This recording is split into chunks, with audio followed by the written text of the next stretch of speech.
Mahusiano ya mwisho ya dada yetu Gigy Money yalikuwa ni mahusiano akiwa yeye na Jux, na unaambiwa aliyemwacha mwenzie, basi Jux kama kawaida yake amekuwa akifanya hivyo na kuendelea, yani kuwa na historia ya kuwaacha wanawake zake asilimia kubwa sana. Ukifuatilia listi ya mahusiano ya Jux, yani ukipata feedback za kuwatafuta wanawake ambao alisha kudate nao Jux, basi unapata feedback ni kwamba yani Jux yeye ndo aliyekuwa chanzo na kuwaacha wanawake hao. Sasa hata mahusiano ya Jux na Gigy Money ni kwamba Jux ndo aliyeamua kumuacha Gigy Money, na unaambiwa hawakuweza kudate almost hata zaidi ya miezi 6. Yani yalikuwa ni mahusiano ambayo yalikuwa yako chini ya miezi 6, na hatukuelewa kwamba shida ilikuwa nini ambayo Jux aliamua kuachana na Gigy Money. Na in short ni kwamba mpaka haya tunaanza kuyajua, ni wazi kwamba Gigy Money kaachana na Jux, lakini still anampenda na alivutiwa naye kuwa naye katika mahusiano, na kama ilivyokuwa kawaida kwamba ilifika kipindi alikuwa anavutiwa mpaka kuingia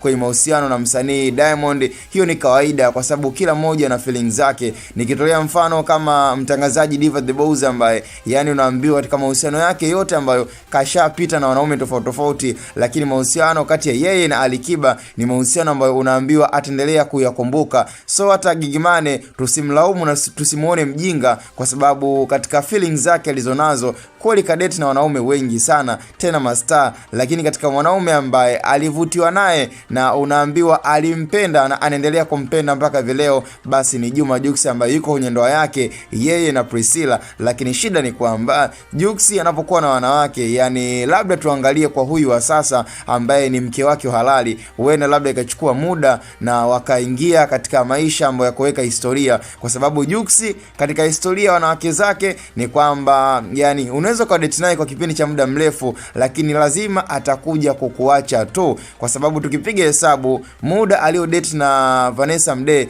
ni almost miaka mingi sana, lakini ikaenda mwisho wa siku Jux akili yake tu kamtuma akaamua kuachana na Vanessa Mdee, yani bila ya kuwa na reason. Ndio maana Vanessa Mdee kipindi ambacho alikuwa na hadithia alisema kwamba katika wakati mgumu aliopitia basi ni wa kuachwa bila kujua sababu ni nini. Yani Jux aliamua kubadilika bila kumuonyesha kama kuna shida yote ambayo Vanessa Mdee kaifanya. So pia hata kwa mujibu pia hata Gigy Money ni kwamba hakijulikani chanzo ni nini, lakini Jux bwana kudumu na wanawake imekuwa ni changamoto sana, kwa sababu amekuwa na historia ina ulazima wa kuwaacha wanawake pasipokuwa na sababu za msingi. Na ndio maana nasema labda tuangalie kwa huyu wa sasa, labda je ataweza kudumu naye na ataweza kukaza, kwa sababu tayari Jux imekuwa ni kama tabia yake ambayo iko kwenye damu. Kama aliweza kumwacha Vanessa Mdee, mwanamke amekadate naye na katoka naye mbali, lakini mwisho wa siku akaja kumwacha bila ya kuwa na sababu ya msingi. So pia hata kwa huyu wa sasa mimi Priscilla ambaye tayari kashamzalia mtoto, pia yawezekana wakakaa kwa muda mrefu, lakini mwisho wa siku kwaje kusikia kwamba yani Priscilla na Jux wameachana, na aliyemwacha mwenzie basi ni kufahamisha tu kwamba Jux ndo mwenye tabia ya kubadilika kwa wanawake bila kujua sababu ya msingi ama chanzo ambacho kinakuwa kimetokea kwa wakati huo. Sasa mimi sikufundishi, cha msingi nikutane kwenye upande wa